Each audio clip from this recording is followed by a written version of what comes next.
उपवासाला तेच तेच खाऊन कंटाळा येतो, म्हणून आज काहीतरी नवीन बनवूयात. नमस्कार मैत्रिणींनो, आज आपण आषाढी एकादशी स्पेशल कुरकुरीत व खमंग डोसा आणि चटणी रेसिपी पाहणार आहोत. अगदी स्किप न करता व्हिडिओ बघा. व्हिडिओमध्ये अगदी छोट्या छोट्या टिप्स सांगितलेल्या आहेत. तर बघा, सगळ्यात पहिल्यांदा तर मी 4 चमचे साबुदाणा घेतला आणि साबुदाण्याच्या डबल म्हणजे 8 चमचे आपल्याला आता वरई घ्यायची आहे. सगळ्यात पहिल्यांदा तर आपल्याला आता हा साबुदाणा अगदी बारीक गॅसवरती त्याच्यामधला जो काही ओलावा आहे तो पूर्णतः कोरडा करून घ्यायचा आहे. अगदी डाग पाडायचे नाहीत किंवा जास्त भाजायचं नाही.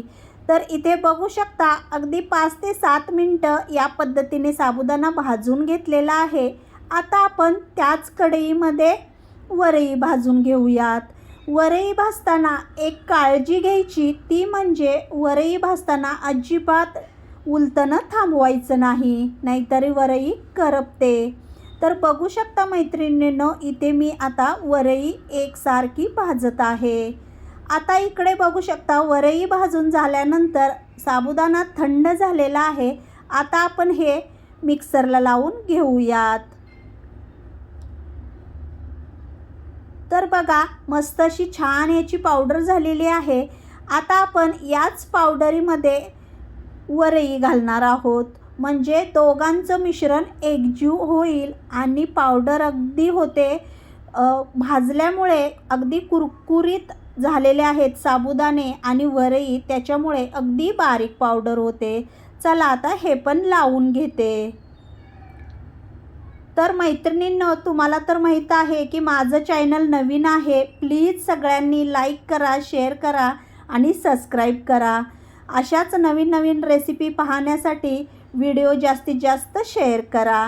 तर इथे बघा, मस्त पावडर झालेली आहे. आता आपण उपवास असेल ना मैत्रिणींनो, त्यावेळेस काय करायचं, तुम्हाला गरम गरम डोसे बनवायचे आहेत. तर इथे बघा, मला आता जेवढे डोसे बनवायचे आहेत तेवढं मी पीठ घेतलेलं आहे.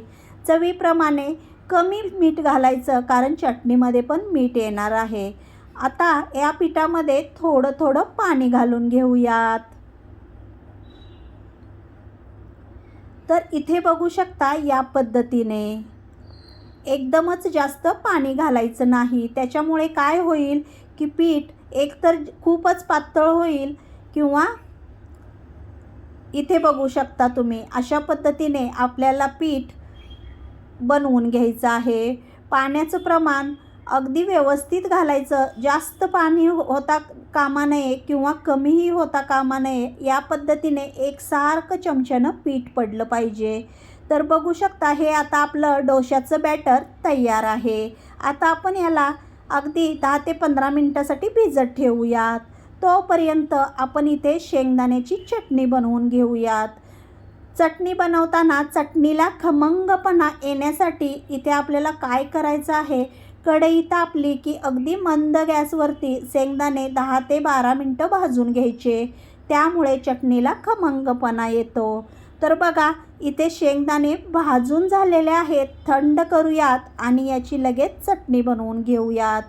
तर या मिक्सरच्या भांड्यामध्ये मी आता शेंगदाणे काढून घेतलेत. शेंगदाणे थंड झालेले आहेत.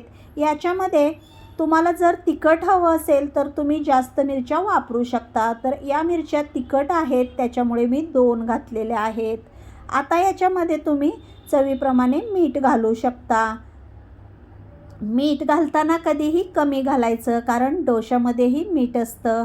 तर चला आता बारीक करून घेऊयात. तर बघा, छान असं बारीक झालेली आहे चटणी. याच्यामध्ये थोडंसं पाणी घालून चटणी आपल्याला पातळ करून घ्यायची आहे. तर बघा, इथे या पद्धतीने शेंगदाण्याची चटणी तयार आहे. आता आपण काय करणार आहोत, ही चटणी वाटीमध्ये काढून घेणार आहोत. तर चला आता डोसे बनवून घेऊयात. खूप सुंदर डोसे होतात मैत्रिणींनो. या आषाढी एकादशीला तुम्ही नक्की करा. तर आता सगळ्यात पहिलं तर आपला हा डोसा उपवासाचा आहे, त्याच्यामुळे आपल्याला कांदा फिरवता येणार नाही. म्हणून काय करायचं, थंड तव्यावरती तेल टाकायचं. टिश्यू पेपरने किंवा कपड्याने या पद्धतीने पुसून घ्यायचं. यावेळेस गॅस बंद आहे. आता आपण गॅस चालू करून तवा ठेवून देऊयात आणि आता आपण डोसे करून घेऊयात. अगदी छान कुरकुरीत आणि खमंग डोसे होतात मैत्रिणींनो.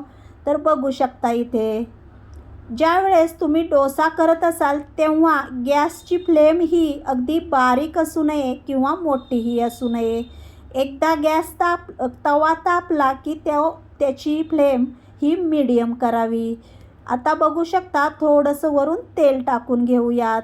तर बघा खमंग असा डोसा तयार झालेला आहे. तुम्हाला मागूनही दाखवते तर बघू शकता मैत्रिणींनो. तर बघा छान असा खमंग आणि कुरकुरीत डोसा झालेला आहे. अगदी एकही डोसा तुटणार नाही. ही पद्धत तुम्ही नक्की वापरा. चला दुसराही डोसा करून घेऊयात. दुसऱ्या डोश्याला तेल टाकायची काहीच गरज नाही. थोडंसं पाणी टाकून कपड्याने या पद्धतीने तवा कोरडा करून घ्यायचा आणि लगेच याच्यावरती डोसा बनवून घ्यायचा.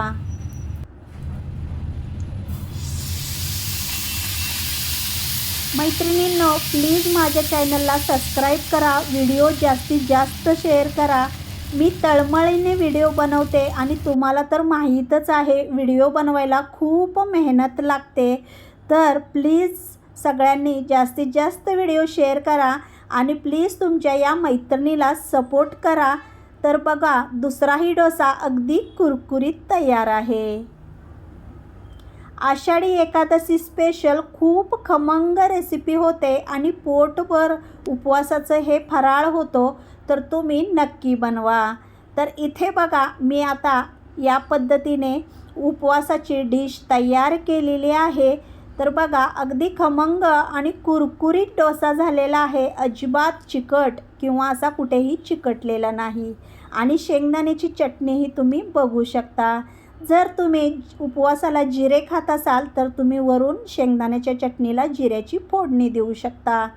तर मैत्रिणींनो तुम्हाला माझी ही आजची आषाढी एकादशी स्पेशल खमंग कुरकुरीत डोसा रेसिपी आणि शेंगदाण्याची चटणी कशी वाटली नक्की कमेंटमध्ये सांगा.